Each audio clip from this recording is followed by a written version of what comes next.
Remember, they only last for 30 seconds, so he knew he had to be close by. And because of that, the cabin was the clear giveaway. Now Milan's jumping in, looking for the box fight here. He already hit for 124. And it only needs one more shot now as SR4 falls down.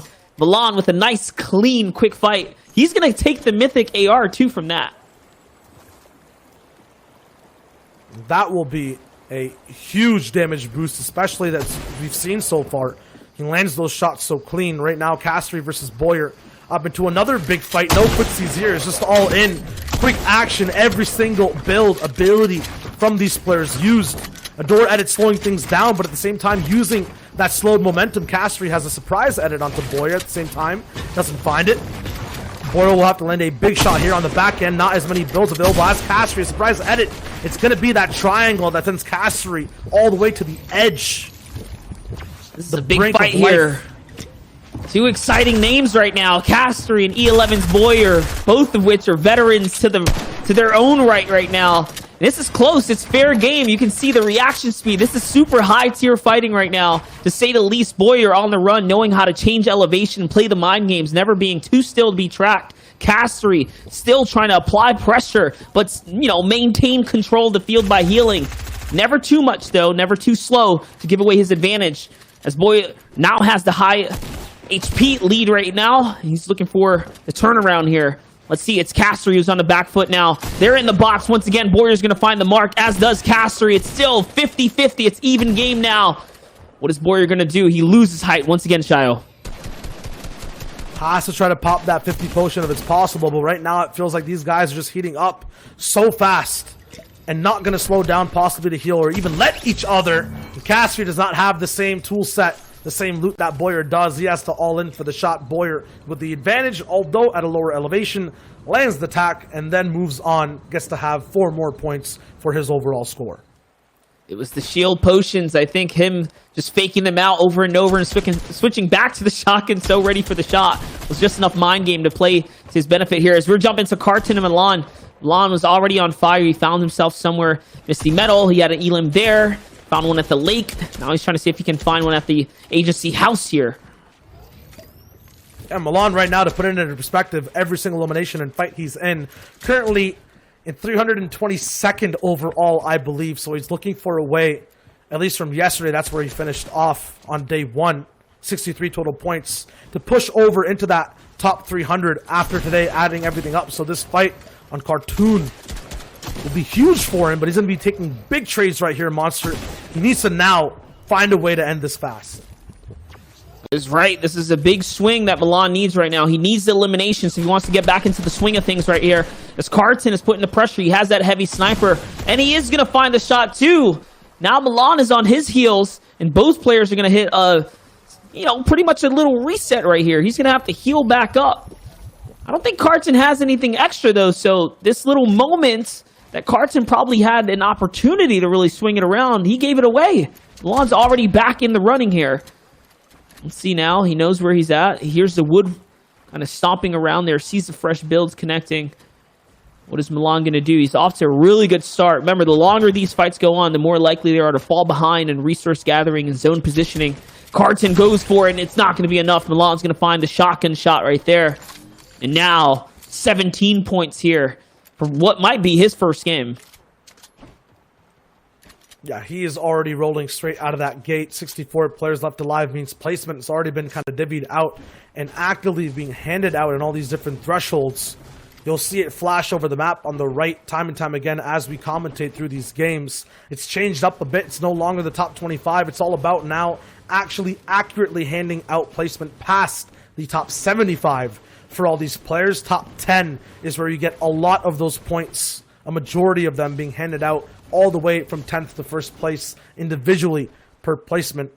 Milan, though, has that heavy AR, as Monster mentioned. Put it to good work, but at the same time, his back is always going to be with the tactical shotgun in these close-range fights. He connected a lot of shots there, and we saw him take that pit stop, use a little bit of his shields. He'll have to find a little bit more here, at least in the mini department, to be able to have a safe endgame. It's true. Don't forget, your overall performance will still lead to some prizing. There's a lot to be made these weekends, so outside of the pressure of just performing and trying to make it through the finals day, there's some money out for grabs right now. There's some bounties in the air here. Every interaction means that much more here, this late into the competition. Milan really feeling himself right now, though. Being hyper-aggressive here. He's going for it. Yeah, this is the perspective of a player that wants to claw and climb right back into the top of the competition, onto the top pages of the leaderboard. And he's still on that hunt, trying to push people down as he rises. And that heavy sniper is answering his beck and call as well, landing shots for him. This is not going to be the right decision, I think, for someone who just got sniped running to jump on a launch pad, especially against someone that he didn't know, obviously, who had a heavy AR, landing one shot in the air. Milan will be off the hot press looking for more shots, and nothing landed by this individual. That was his only chance to kind of balance out the power. It's going to be Eric of damage in this fight. And Milan's on his wall, monster. He's looking to finish things off. Love how he did that, too. Milan was protecting his kill here by putting the walls behind him, really boxing in the prey.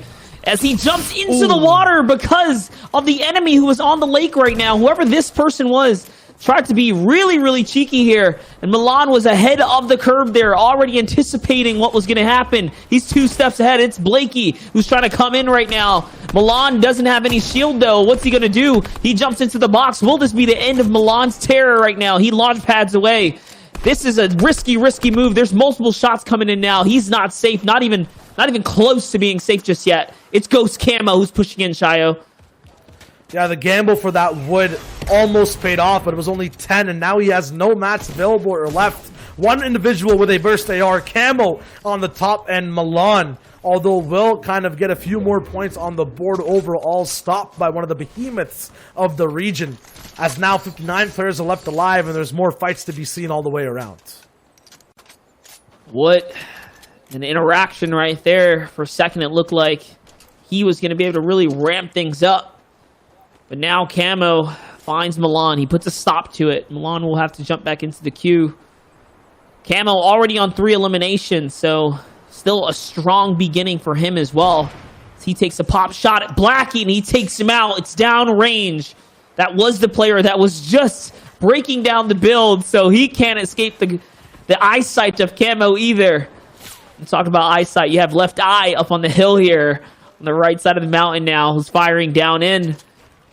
Let's see, Camo wants the loot, though. He's thinking about it. No, Left Eye's not going to make that easy, so this engagement's not going to be one Camo can take right now. And he's got good loot available for him. A lot of people would say, and would used to still say also, for endgame.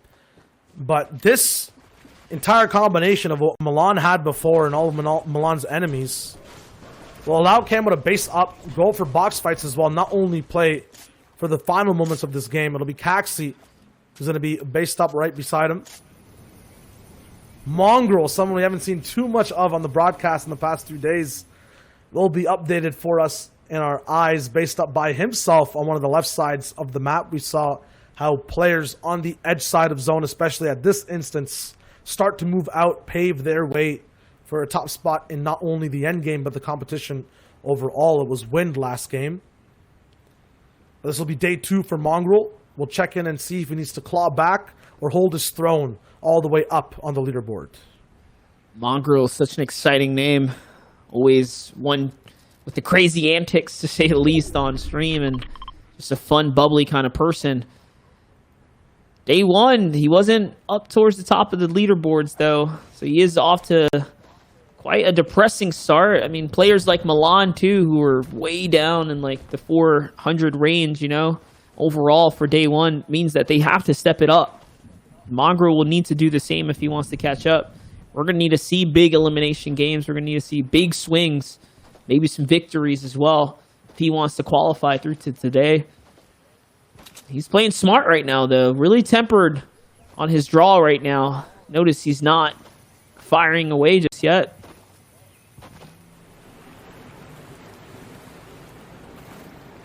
And Mongrel at the moment is at 77th place at 117 points, at least at the end of day 1. So he's looking to get even higher there. So far already qualified, but remember, 2-day process, 20 total games. If you only have 10 good ones, I don't think that'll be enough unless you're breaking big records with 400 points or something. in one day, which we haven't seen happen so far. So we'll see what's up right now. Danilo once again on the boxes of many players. It'll be Specky on defense, though it'll land a big pump shotgun. No tax needed if you're this methodical. The Zypher player goes down. There it is, little dance on it right there. Okay, Specky kind of jazzing it up a little bit here, getting his vibes going. Gotta appreciate it. Once again, you can see Stompies in this game, Mongrels in this game. I see Lanoof. A lot of very, very good competitors, very strong competitors in this lobby right now. Here's Lukey, who's rotated right behind Specky now, and oh boy, they're all just stacking on top of one another here. Lukey's got the RPG. He's looking over at Mongrel's box right now. He's deciding what does he want to do with it. He now turns back to the storm line. Someone else gets close. Beautiful shot. Good tracking right there. He lands a shot on Lowless here. Take a look at the stacked players right now. It's Stompy, Mongrel, Specky, Lowless, Lukey, all just sitting on top of one another. This is a scary position to be in right now. And Lukey's one of the most decisive players when it comes to utilizing every single thing that he has in his loadout. If an RPG is out, it is going to get shot. He will find damage afterwards, as we just saw. At the same time, there are edits. There will be shots taken after the fact as well, trying to battle for control for both these pieces. We'll still control both, but now Lukey will slow down, not look for more shots. 0 eliminations right now. A nice surprise RPG to possibly drop down the player up above, but a cone, a pyramid, will be able to just keep him up there for the time being. Look at the mini-map. Look at the overall layout of the land right now. So many people just held up, trying to reserve as many materials as possible. But this zone will not be friendly. It'll be a bunch of water, a lot of